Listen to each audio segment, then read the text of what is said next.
हे राजा जनक, ये शरीर मिथ्या है, आत्मा सत्य है। जो जान लेता है वह मुक्त हो जाता है। यह गीता आपको उस मार्ग पर ले जाएगी। श्रवण करें और समझें। आज की इस गहन चर्चा में हम एक बेहद प्राचीन और कह सकते हैं कि पूरी तरह से जीवन बदल देने वाले संवाद के 9वें अध्याय पर गहराई से बात करने वाले हैं। बिल्कुल। और आज के इस चर्चा का जो पूरा फोकस है ना, वो है इनडिफरेंस पर, यानी जिसे हम निर्वेद कहते हैं या आम बोलचाल में वैराग्य भी कह देते हैं। हाँ, वैराग्य।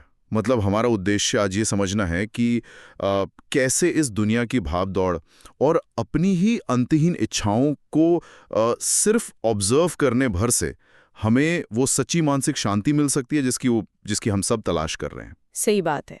लेकिन इस चर्चा की गहराई में उतरने से पहले ना ये जानना बहुत ज़रूरी है कि ये जो ऐतिहासिक बातचीत है, ये आखिर किन दो महान हस्तियों के बीच हो रही है। बिल्कुल।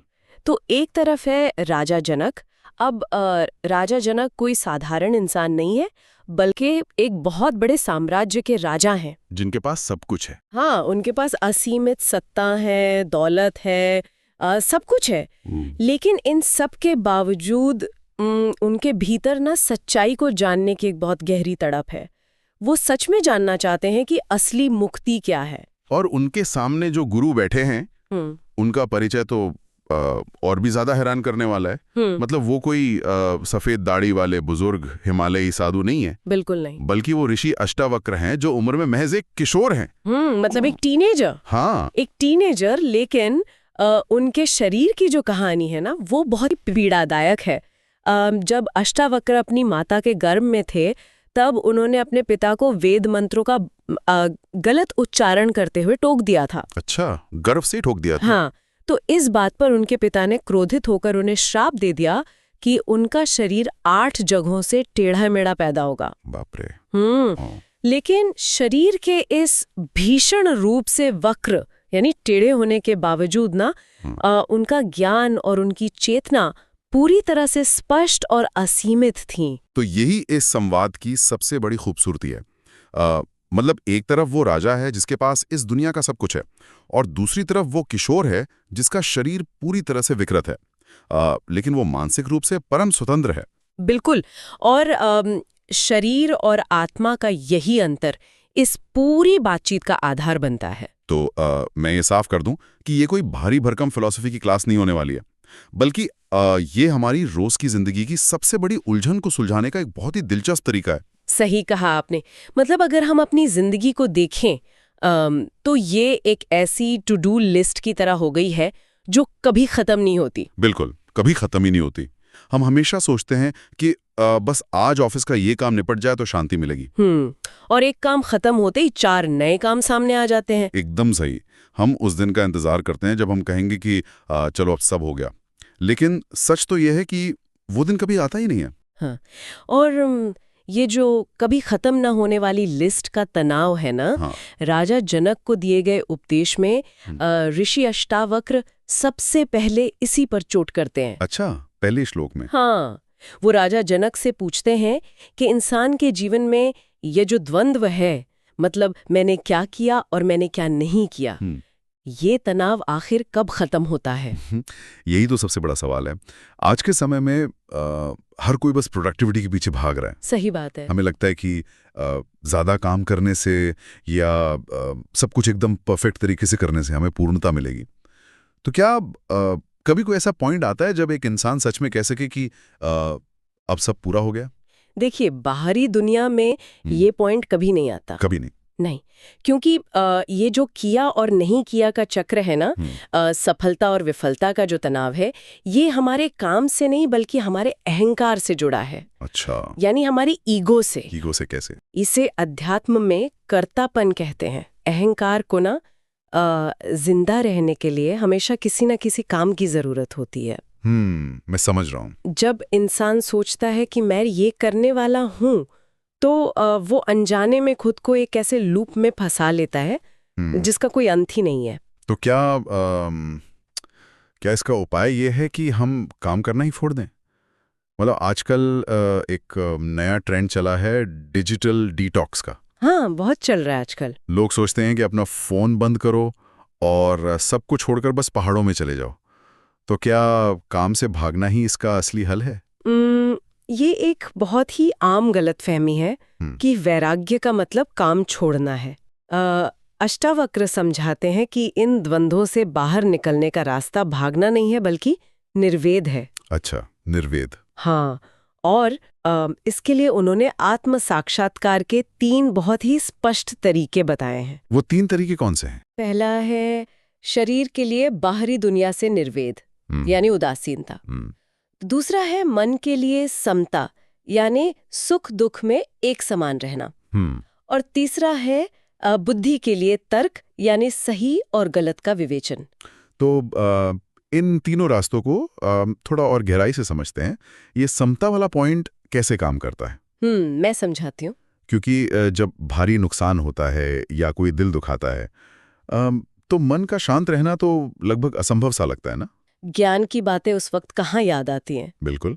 इसे अगर हम मनोवैज्ञानिक दृष्टिकोण से देखें तो जब हमें कोई नुकसान होता है तो असल में जो दर्द है ना, वो नुकसान का नहीं होता। तो फिर किसका होता है? वो दर्द उस नुकसान से जुड़ी हमारी पहचान का होता है। समता का अर्थ है अपने मन को इस तरह से ट्रेन करना कि आप घटनाओं को बिना किसी पर्सनल लेबल के देख सके। अच्छा, मतलब उसे अपने ईगो से ना जोड़ें। बिल्कुल।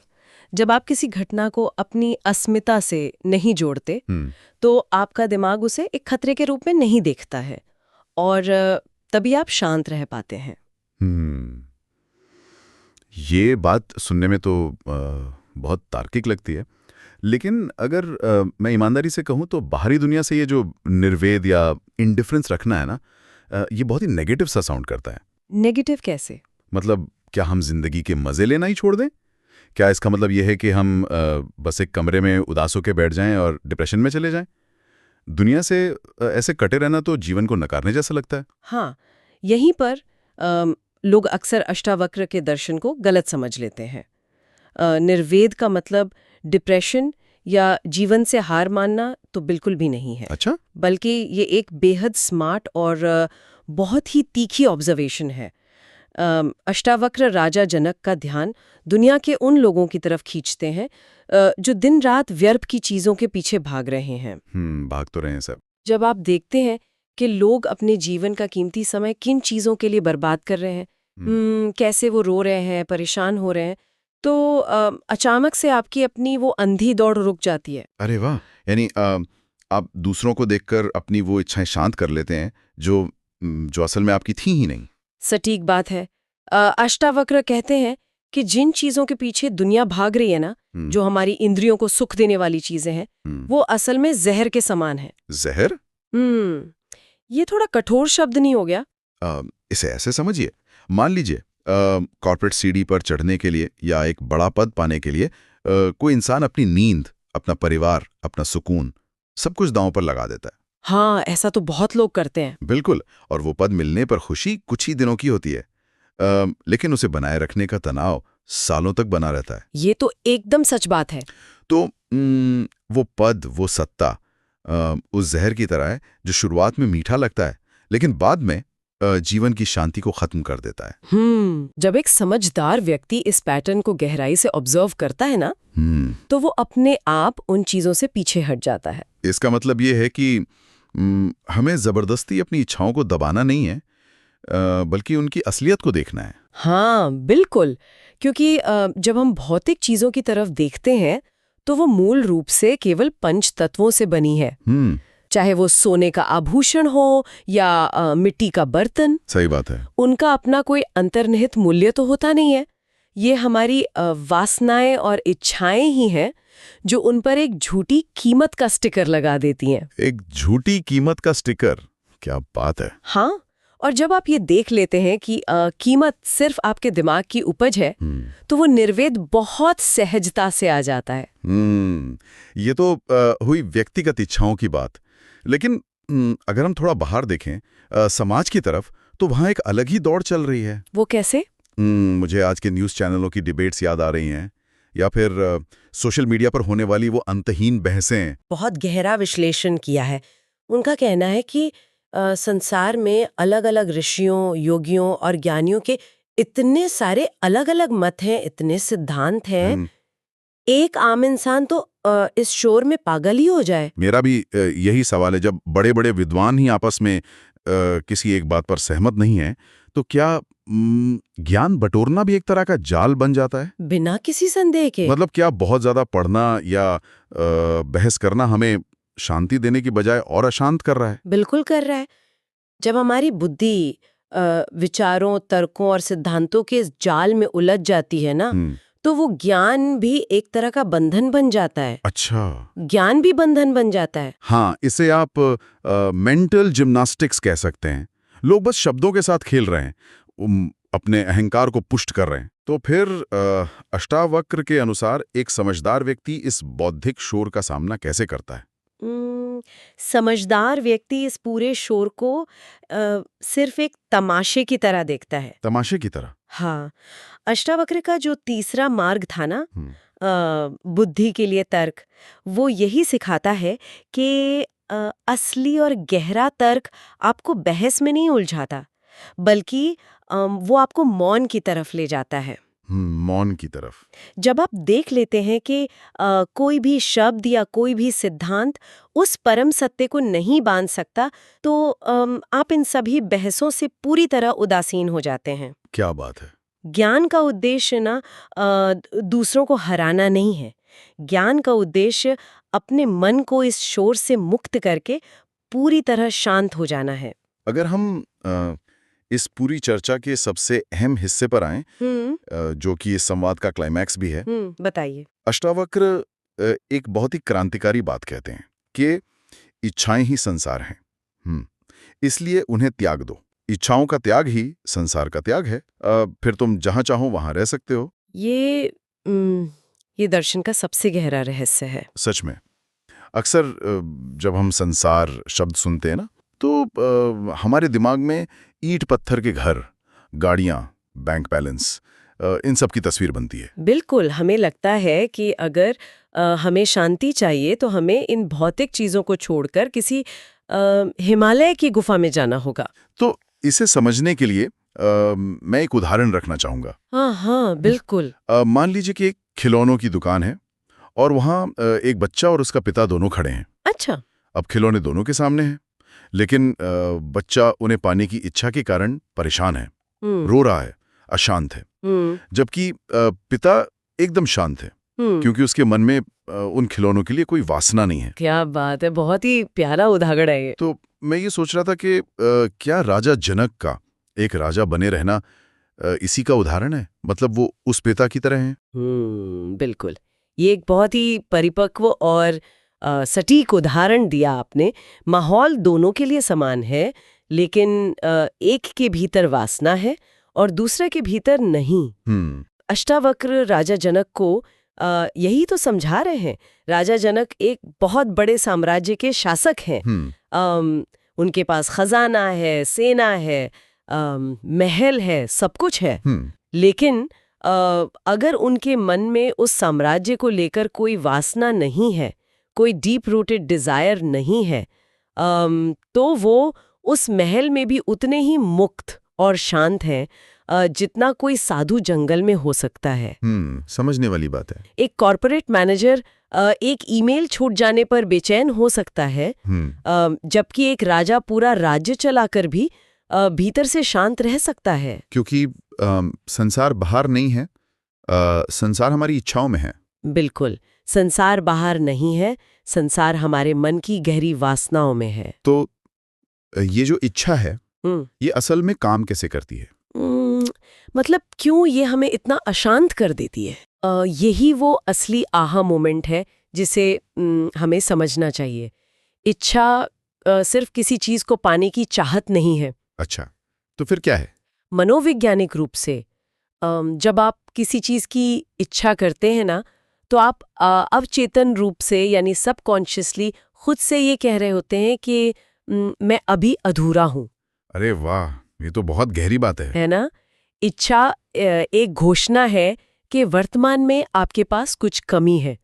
जब तक वो चीज नहीं मिलेगी, मैं खुश नहीं हो सकता। और क्योंकि इच्छाएं कभी खत्म नहीं होती, इसलिए आप हमेशा खुद को अधूरा ही मानते रहते हैं। खुशियों के पीछे भागने का ये पूरा खेल असल में खुद को नाखुश घोषित करने का एक कृत्य है। बाप रे। मतलब जब हम इच्छा को छोड़ते हैं तो हम असल में दुनिया को नहीं छोड़ रहे होते, बल्कि हम अपनी उस अधूरेपन की भावना को छोड़ रहे होते हैं। बिल्कुल सही पकड़ा आपने। हम ये स्वीकार कर लेते हैं कि हम अभी इसी वक्त पूर्ण हैं, मुकम्मल हैं।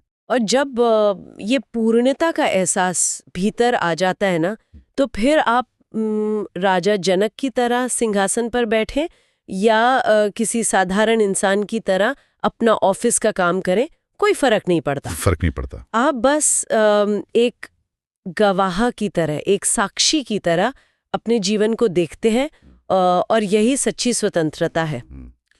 इस पूरी चर्चा ने तो हमारी उस टू डू लिस्ट को देखने का नजरिया ही बदल दिया है। मुझे भी यही लगता है। हम दिन भर जिन चीजों के पीछे भागते हैं, दूसरों से बेहतर दिखने की जो हमारी होड़ है, हाँ। अगर हम एक कदम पीछे हटकर बस उसे ऑब्जर्व करें तो समझ आएगा कि हमारी आधी से ज्यादा परेशानियां बाहर की दुनिया ने नहीं, बल्कि हमारे अपने मन की वासनाओं ने पैदा की हैं। बिल्कुल। और अगर हम अंदर से वो वासना ड्रॉप कर दें तो ये दुनिया हमें डरा नहीं सकती। सही बात है। और तब जीवन एक बोझ नहीं बल्कि एक सुंदर खेल बन जाता है, जिसे आप बिना किसी डर या तनाव के खेल सकते हैं। तो इस विचार उत्तेजक और बहुत ही गहरी चर्चा को समाप्त करने से पहले मैं एक ऐसा विचार छोड़ना चाहूंगा जो हम सभी को थोड़ा सोचने पर मजबूर कर दे। बताइए। आज हमने ये जाना कि कैसे हमारी अपनी इच्छाएं ही हमारे संसार का निर्माण करती हैं। बिल्कुल। तो क्या होगा अगर सिर्फ आने वाले 24 घंटों के लिए हम अपने आसपास की किसी भी चीज को या किसी इंसान को बदलने की अपनी चाहत पूरी तरह से छोड़ दें। क्या बात है। मतलब कुछ भी नया पाने की इच्छा को बस 24 घंटे के लिए रोक दें। तो क्या हमारी वो चिंताओं वाली दुनिया अचानक से मिट जाएगी? सोचने वाली बात है। या फिर क्या पहली बार हमें ये दुनिया वैसी दिखाई देगी जैसी वो असल में है, शांत, स्थिर और अपने आप में पूरी तरह से मुकम्मल? इस पर विचार जरूर कीजिएगा।